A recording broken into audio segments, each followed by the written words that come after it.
दुनिया में चीज़ें बहुत तेज़ी से बदल रही हैं। हर रोज़ कोई नई चीज़ आ जाती है, हर रोज़ कोई नई चीज़ें सीखने को मिलती हैं। लेकिन पाकिस्तान पिछले 75 ईयर से अपने एजुकेशन सिस्टम को लेकर कंफ्यूज्ड है। पाकिस्तान में आज भी फाइनेंशियल डिफरेंसेस की बेस पर डिफरेंट एजुकेशनल सिस्टम पाए जाते हैं। वैसे तो हमारे पास नेशनल एजुकेशन सिस्टम मौजूद है, जिसमें मैट्रिकुलेशन और इंटरमीडिएट आते हैं। इसके अलावा हमारे पास ओ लेवल्स और ए लेवल्स हैं, जो कि ब्रिटिश एजुकेशन सिस्टम के अंडर आते हैं। अब नेशनल एजुकेशन सिस्टम में भी हमारे पास दो मीडियम है, इंग्लिश मीडियम और उर्दू मीडियम, और यहीं से स्टूडेंट्स भी डिवाइड हो जाते हैं। इसके अलावा पाकिस्तान में डिफरेंट तरह के स्टडी सिलेबस आ जाते हैं, देन अगेन स्टूडेंट डिवीजन। इसके अलावा हम जो सिलेबस पढ़ रहे हैं, दुनिया के कंपैरिजन में 20 साल पुराना आउटडेटेड सिलेबस है। जो लर्निंग और टीचिंग मेथड्स यूज़ हो रहे हैं वो भी सारे आउटडेटेड, जिसकी वजह से मोस्टली स्टूडेंट का फोकस एग्ज़ाम पास करने पर होता है। अब वो रट्टे लगाकर एग्ज़ाम तो पास कर लेते हैं, लेकिन डिग्री मिलने के बाद उनके पास करने को कुछ नहीं होता, और वो जॉब के लिए इंटरव्यूज़ और नौकरी के लिए यहाँ से वहाँ और वहाँ से यहाँ मारे मारे फिर रहे होते हैं। हम डिग्री होल्डर्स तो पैदा कर रहे हैं, लेकिन उनके पास कोई डिफाइंड स्किल नहीं होती जो उनको प्रैक्टिकल लाइफ में काम आ सके। पाकिस्तान में रिसर्च बेस्ड स्टडी अभी स्टार्ट हुई है, और वो भी चंद गिनी चुनी यूनिवर्सिटीज ऑफर कर रही हैं, जो कि नॉर्मल स्टूडेंट्स के लिए एक्सेसिबल नहीं होती। अगर आप थोड़ा सा क्लोज रिव्यू करोगे तो आपको पता चलेगा कि पाकिस्तान की प्रायोरिटी में एजुकेशन कभी था ही नहीं। 1971 से लेकर 2020 तक पाकिस्तान के एजुकेशनल एक्सपेंडिचर्स जीडीपी परसेंटेज के हिसाब से 2.35% थे, जो कि 1972 में सबसे कम 1.57% और 1997 में सबसे ज़्यादा 3.02% रहे, जबकि during this period world average 4.18% रही। और यही स्पेंडिंग्स 2017 के बाद से कंटिन्यूस कम हो रही हैं, और 2020-21 में 1.77% थी। यही वजह है कि पाकिस्तान का लिटरेसी रेट 62.8% है, जबकि वर्ल्ड एवरेज 86.3%। एक अंदाजे के मुताबिक इस वक्त 10 साल की उम्र के 55 मिलियन बच्चे पढ़ने लिखने से कासिर हैं। इस वक्त Pakistan out of school children में पूरी दुनिया में दूसरे नंबर पर है, और सिर्फ 5 से 16 साल तक की उम्र के 23 मिलियन बच्चे स्कूल नहीं जाते, जो कि इस एज ग्रुप की आबादी का 44% बनते हैं। 5 से 9 साल तक के एज ग्रुप में 5 मिलियन बच्चे स्कूल में दाखिल तक नहीं हैं, और यही तादाद प्राइमरी एजुकेशन के बाद दुगनी हो जाती है। मैं यहाँ पाकिस्तान के कंपैरिजन में इंडिया की बात करूँगा, और क्यों करूँगा वो भी मैं आपको एंड में बताऊँगा।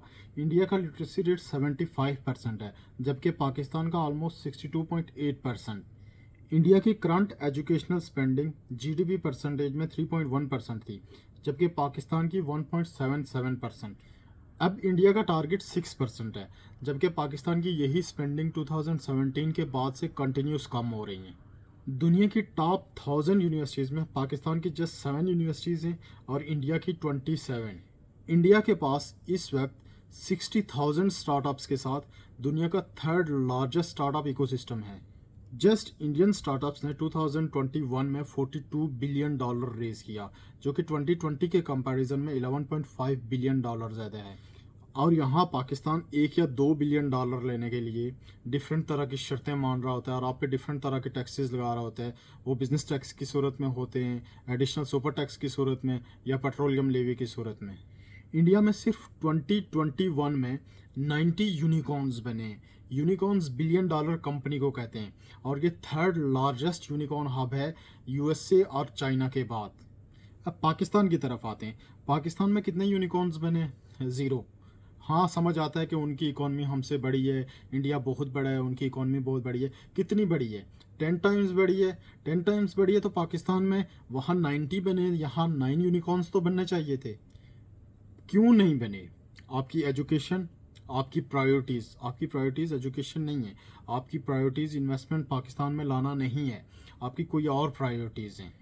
इंडियन क्रिकेट टीम की जर्सीज़ पर बायजूस, जो एक एजुकेशनल ऐप है, उसकी एडवर्टाइजमेंट होती है, जबकि पाकिस्तान क्रिकेट टीम की जर्सियों पर लेक व्यू सिटी की। ये सब हमारी प्रायोरिटीज़ शो करता है, हमारे इंटरेस्ट शो करता है। इंडियन 10 में से 7 या 8 एड्स आपको बिजनेस, एजुकेशन या कोई स्किल लर्निंग से रिलेटेड मिलेंगे, जबकि पाकिस्तान में वही एड्स ब्यूटी सोप्स, रंग गोरा करने वाली क्रीम, शैम्पू, चाय का दूध या फिर बिस्किट से रिलेटेड होंगे। अब आप सोच रहे होंगे कि मैं पाकिस्तान को इंडिया से क्यों कंपेयर कर रहा हूँ। हमें बहुत फ़ख्र से बताया जाता है और क्रेडिट लिया जाता है जी, इंडिया ने एक एटमी धमाका किया था तो हमने 2 किए हैं, और बड़े फ़ख्र से हर कोई क्रेडिट लेने की कोशिश करता है। इंडिया पिछले 10, 15, 20 साल से माशी धमाके कर रहा है, एक के बाद एक यूनिकॉर्न बना रहा है। आपने क्या किया है? नथिंग। मैं बताऊं हमने क्या किया है? हमने प्रॉपर्टीज़ बनाई हैं, हमने बहरिया टाउन बनाया है, हमने डीएचए बनाया है। चलो, मिलते हैं अगले वीडियो में।